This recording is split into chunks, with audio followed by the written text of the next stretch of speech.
Good morning everyone, কেমন আছো সবাই? আশা করি সবাই খুব ভালো আছো, আমিও ভালো আছি। Welcome to Suri's blog. তো সকালবেলা ঘুম থেকে ওঠার পর সমস্ত কাজ বাজ কমপ্লিট হয়ে গেছে, স্নান টান হয়ে গেছে, ব্রেকফাস্ট বানিয়েছি। ব্রেকফাস্ট আজকে বানিয়েছি যে পরোটা আর কাবলি ছোলা আর মটর দিয়ে ঘুগনি। তো এই যে ভাবিন, তারও স্নান টান হয়ে গেছে, পুরো সব কমপ্লিট। তো চলো এখন ওকে ব্রেকফাস্ট দেবো। তো এই যে হচ্ছে ছোলার কাবলি ছোলা আর মটর দিয়ে ঘুগনিটা এই জাস্ট একটু আগে বানালাম। তো মিস্টার আজকে তাড়াতাড়ি অফিস চলে গেছে, জন্য ওনাকে আর টিফিন কিছু বানিয়ে দেওয়া হয়নি। তো বাবিন বললো ঘুম থেকে ওঠার পর মামা আমাকে এটা করে দাও। তো আমি এখন এটা বানালাম। তো এটা এখন ব্রেকফাস্ট হবে। আর এই যে এদিকে পরোটা। তো চলো ঝটপট করে ব্রেকফাস্টটা করে নেওয়া যাক। একদম পুরো ওর মতন না। ও মা দেখো ওর পায়ে কি তো হইছে, গোর শরীরটা খারাপ। ওই তোর ভাইয়ের শরীর খারাপ হচ্ছে ভাইয়ের যেতে পারতাম, এটা খাই আনতাম। চলো চলো, ওর মামা ওর কাছে আসবে তখন পরে। আমি নিয়ে আনবো না আনে না। ব্রেকফাস্ট করে এসে রোদে দাঁড়িয়েছি, আর বাবিন একটা ছোট্ট বিড়ালের বাচ্চা রয়েছে, সে বলছে মাম্মা ওকে নিয়ে আসি চলো। আরও কয়েকটা রয়েছে আমাদের এখানে, বাট ওটা অন্য বিড়ালের বাচ্চা। তো সেখানে সে ঢুকে বসে আছে, ওর মা তাকে খুঁজেই পাচ্ছে না। আর ও দেখতে পেয়ে বলছে চলো ওকে নিয়ে আসি। সেই বস্তা টস্তা রাখা আছে ওর নিচে। জাস্ট রোদ থেকে বাইরে এসে রান্নাঘরে এলাম। রান্নাবান্না বসবার আছে, কারণ জানি না আমার একটু ঠান্ডা ঠান্ডা লাগছে, আর গা হাত পা কেমন ব্যথা ব্যথা করছে, মনে হচ্ছে না জ্বর আসবে। তো আজকে তো শনিবার ভেজ। তো চলো আজকে আমি তোমাদের সাথে একটা ভেজ মাসালা ডালের রেসিপি শেয়ার করবো। তো চলো দেখে নেওয়া যাক কী কী লাগছে। এটা বানানোর জন্য এর মধ্যে প্রেশারে নিয়েছি যে 3 রকমের ডাল, ছোলার ডাল আর মুসুর ডাল আর মুগ ডাল। তো ডালটাকে মোটামুটি আমি 1-1.5 ঘন্টা ভিজিয়ে রেখেছিলাম। তো এবার আমি কুকারের মধ্যে দিয়ে নিয়েছি। তো এর মধ্যে দেবো আমি হচ্ছে একটা আর কি কাঁচা লঙ্কা। তো আমার কাঁচা লঙ্কাগুলো একটু লাল হয়ে গেছে। আর দেবো হচ্ছে সামান্য একটু নুন। তো দিয়ে এটাকে আমি এখন জল দিয়ে বন্ধ করে একটা সিটি মোটামুটি দিয়ে নেবো। তো তারপরে দেখাচ্ছি কী করে ডালটা রান্না করবো। তো ডালটা আমার এখানে সিদ্ধ হয়ে গেছে, আমি ডালটা কুকারে দিয়ে সিটি দিয়ে নিয়েছিলাম। বলো এবার কী কী লাগছে সেটা দেখা। তো এখানে হচ্ছে টমেটো, একটুখানি পাতা, জিরে, সেই দিয়ে যাবে। তো এখানে আমার তেলটা গরম বসিয়ে দিয়েছি, আর তেলটা গরম হয়ে গেছে। তো তেলের মধ্যে দিয়ে দেবো হচ্ছে চেরা লঙ্কা আর তেজপাতা আর সাজিরেটা ফোড়ন দিয়ে দেবো। ফোড়নটা জাস্ট একটু ফেটে যাবে। তো তারপর আমি এর মধ্যে দিয়ে দেবো হচ্ছে টমেটো কুচিটা আর গ্রেট করা যে আদাটা ছিল সেটা। তো দিয়ে এটাকে আমি এখন ফোড়নটাকে খুব ভালো করে আর কি মিক্স করে দেবো, কষানোর মতন ফোড়নটাকে আমি খুব ভালো করে মিক্স করবো। এটা এখন মিক্স হোক। এর মধ্যে দিয়ে দেবো হচ্ছে আমি এর মধ্যে এখন দিয়ে দেবো হচ্ছে হলুদ গুঁড়ো, আর দিয়ে দেবো হচ্ছে সামান্য নুন। কেন আমি ডালটা সিদ্ধর সময় নুন দিয়েছিলাম, তো সেই জন্য আমি নুনের পরিমাণটা এখন কম দিলাম। আর ডালটা সিদ্ধর সময় যেহেতু হলুদ গুঁড়োটা দিইনি, সেটা হলুদ গুঁড়োর পরিমাণটা ঠিক বুঝে দিতে। আর তোমরা চাইলে এর মধ্যে ফোড়নে হিংটাও ব্যবহার করতে পারো, যদি এই ডালটাকে তোমরা পরোটা বা আর কি নানের সাথে খাও। এবার যদি ধরো ভাতের সাথে খাও তখন তোমরা হিংটাকে অ্যাভয়েড করবে, কারণ আমি হিংটা দিয়ে একবার দেখেছিলাম, অতটা টেস্টটা ভালো হয়নি ভাতের সাথে খাবার জন্য। তো সেই জন্য আমি হিংটা ফোড়ন দিলাম। আর তোমরা চাইলে ওটি অবশ্যই দিতে পারো। তাই এখন টমেটোটা আমার খুব ভালো করে গলে গেছে। এবার আমি যে ডালটা সিদ্ধ আছে সেটা দিয়ে দেবো। তো এটা খুব ভালো করে আর কি কষানো হয়ে গেছে, কাঁচা গন্ধটাও বেরিয়ে গেছে। এবার আমি ডালটা যেটা বয়েল করে রেখেছিলাম সেটা আমি দিয়ে দেবো। দিয়ে ওটাকে এখন খুব ভালো করে মিক্স করে নিয়ে জাস্ট এটাকে ফোটার অপেক্ষা।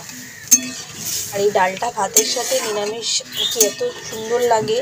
তোমরা যদি মনে করো কেউ আর কি নিরামিষ ছাড়া আমিষ করবে, তো এর মধ্যে পেঁয়াজ আর রসুন কুচি অ্যাড করলেই হয়ে। তো ডালটা এখন ফুটুক।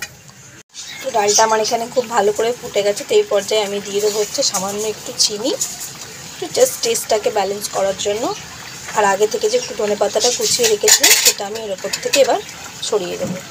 ধনেপাতাটার জন্যই এর টেস্টটা আরও বেশি এনহ্যান্স করবে। তো জাস্ট এটাকে আবার একটুখানি 2-1 মিনিট ফুটিয়ে তো নামিয়ে নেবো। তো চলো আমার মশলা ডাল রেডি। তো যদি রেসিপিটা ভালো লেগে থাকে অতি অবশ্যই কিন্তু ট্রাই করবে। আর এই শীতের সময় তো ধনেপাতার ফ্লেভারটাই তো আলাদা হয়, তো সেই ধনেপাতাটা দিলে আরও বেশি টেস্টি হয়। তো ঝটপট করে আমি এটাকে আবার নামিয়ে নেবো। তো একদম ডালটা আমার পুরো রেডি। তোমরা চাইলে এরকম আর কি একটু ঘন রাখতে পারো বা আরেকটু পাতলাও করতে পারো। তো আরেকটু ঘন করলে আরও বেটার লাগবে। তো কত ইজিভাবে আমি নিরামিষ দিনে মশলা ডাল রেডি করে নিলাম। দেখতেও কত সুন্দর লাগছে। তো চলো এটাকে এবার নামিয়ে নিই। কি রান্না করলাম তোমাদের সাথে শেয়ার করি। তো এই যে সালাড, যদি ভালো লেগে থাকে অবশ্যই কিন্তু ট্রাই করো, খুব ভালো লাগে। আর এখানে হচ্ছে আলু পোস্ত। পোস্তটা দেখতে লাল লাল লাগছে কেন বলো তো, পাকা কাঁচা লঙ্কা আর টমেটোটা বেটে দিয়েছি বলে তাই। আর এখানে ভাত আর পাঁপড় ভাজা, আজকে 2 রকম পাঁপড় ভাজা হয়েছিল, ছোটো পাঁপড় আর একটা বড় পাঁপড়। তো চলো চটপট খাওয়া দাওয়াটা করে নিয়ে যাও। আর যাকে খেতে দেবো সে এখন বাইরে, দেখো বাবিন কিরে, এই তো দেখো একটু আগে তার একটা বন্ধুর সাথে ককব্যাট খেলছিল, খেলতে খেলতে হাত পা ধুয়ে তারপরে গামছাটাকে কোথায় উঠিয়ে দিয়েছে? ওই যে ওই পিসিমণিদের চালে না, ওই জায়গায় টুইন সিস্টাররা থাকে না, ওখানে চালে, ও টুইন সিস্টারদের চালে। ঠিক আছে চলো খাওয়া দাওয়া করে নাও। Good evening everyone. তো আজকে যেহেতু শনিবার বাবিনের কারাটে ক্লাস আছে, তো দেখতে পাচ্ছ রেডি হয়ে নিচ্ছি, তো যাবো এখন ক্লাসে। বাবিনও রেডি হয়ে গেছে, বাবা বেরিয়ে গেছে গাড়ি নিয়ে। তো চলো বেরাই, নাহলে আবার অনেকটা দেরি হয়ে যাবে। এই যেমন বাবিন, তো চলো বেরানো যাবে।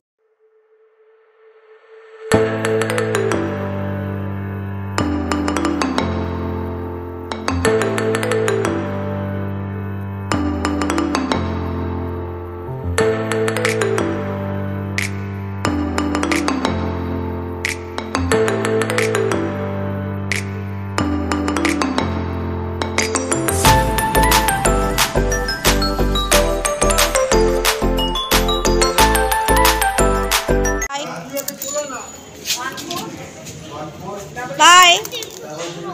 হ্যাঁ এটা ভালো কালার, তো খুব ভালো করেছে, তুমি দেখেছো?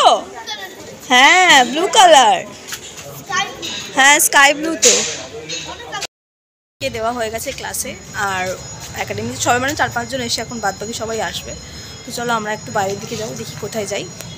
তারপর বাবিনকে ক্লাসে দিয়ে চলে এলাম হচ্ছে সিআইডি মোড়ে। তো সিআইডি মোড় এটা হচ্ছে ক্রিমসে। কালকের থেকে আমার হচ্ছে একটুখানি কেক খাবার ক্রেভিংস হচ্ছিলো। তো কালকে যেহেতু পার্কস্ট্রিটে গিয়েছিলাম সেখানেই খাওয়া হয়েছিলাম, বাট এতটাই পরিমাণ ভিড় ছিল যে আমি কেক পেস্ট্রি কিছু খাওয়ার চান্সই পাইনি। তো জাস্ট এখানে ক্রিমসের মধ্যে ঢুকলাম, তো ঢুকে একটা পেস্ট্রিও নিলাম। বাট আমার মানে আজকে ব্যাড লাগ, আজকে একটা নতুন আর কি পেস্ট্রি আমি ট্রাই করেছি, যেটা ওদের নতুন লঞ্চ করেছে, ওটা হচ্ছে কেসার পেস্তা। তো এতটাই বাজে আর কি টেস্ট ছিল, মানে খেয়ে আমার জাস্ট মুডটা এত অফ হয়ে গেছে, মানে আমি কি বলবো। নাহলে এর আগে কখনো আমার ক্রিমসের এরকম কোনো কিছু খেয়ে এরকম কখনো হয়নি, মানে এবার। তো এখন যাচ্ছি হাঁটছি, একটু দেখে হেঁটে কোথায় যেতে পারি। আজকে ক্রিমসের মোড়ের দিকে একটু হাঁটতে যাবো। আর পেস্ট্রিটা খেয়ে আজকে আমার এত মনটা ভেঙে গেল, মানে টেস্টটা আমার একদম ভালো লাগলো না। মানে নতুন ফ্লেভার দেখে আমি ট্রাই করলাম, বাট মনটা পুরো ভেঙে গেল। তো চলো সেই ভাঙা মন নিয়ে এখন হাঁটি আর দেখি আর কি খাওয়া যায়।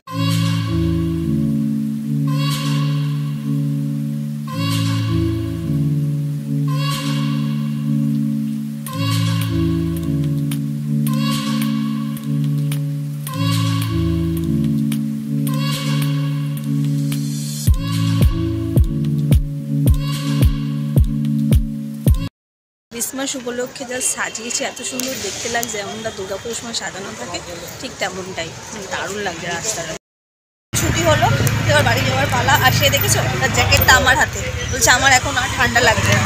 জ্যাকেট পরার নামই নেই, আর তার পাপাটাকে বকছে আর আমাকেও বকছে। মুখটা দেখেছো কেমন ছোটো করে দেখেছে। তো চলো বাড়ি যাওয়া যায়। তো এই জাস্ট ফিরলাম, তো বাবিন গেল ফ্রেশ হতে, হাত পা ধুতে, পাপাকে নিয়ে গেল এখন গরম জল করবে, তারপরে হাত পা ধোবে, যেহেতু ঠান্ডাটা প্রচুর, সেই জন্য গরম জলটা না দিলে একটু প্রবলেম হয়ে যায়। তো যাই হোক, এবার হচ্ছে পরোটা বা রুটি টুটি করবো, যেহেতু আজকে স্যাটারডে, সেই জন্য পরোটা বা রুটি তো হবেই। রুটি তো ডেলি হয়, বাট স্যাটারডে পরোটাইটাই বেশি খাওয়া হয়। দেখা যাক, একটু সকালে পরোটা করেছিলাম, এখন কি করে কি খায় ওনারা। তো যাই হোক, আজকে এই ছোট্ট ভিডিওটা যদি ভালো লেগে থাকে তো like comment share subscribe comment করে সবাই সুস্থ থাকে, ভালো থাকবে। দেখা হবে এবার কালকে, আর কালকে যেহেতু সানডে, তো দেখা যাক কালকে কী করছি না করছি সবটা তোমাদের সাথে শেয়ার করবো। চলো গুড নাইট, বাই, সবাই ভালো থাকবে।